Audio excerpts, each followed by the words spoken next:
The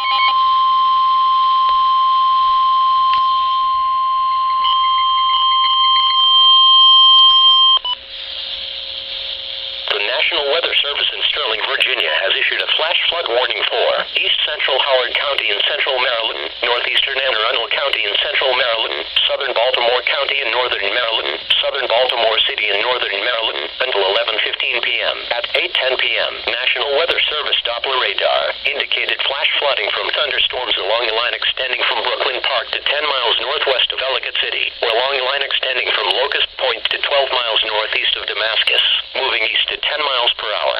Some locations that will continue to be affected by the heavy rain include Baltimore, Washington, Arbutus, Ellicott City, Fells Point, Ferndale, Glen Burnie, Greenhaven, Lakeshore, Milford Mill, Pomfrey, Woodlawn, Baltimore Inner Harbor, Locust Point, Miller's Island, North Point State Park, Riviera Beach, Turner Station, Union Square in Baltimore. Excessive runoff from heavy rainfall will cause flooding of small creeks and streams, urban areas, highways, streets, and underpasses, as well as other drainage areas and low-lying spots.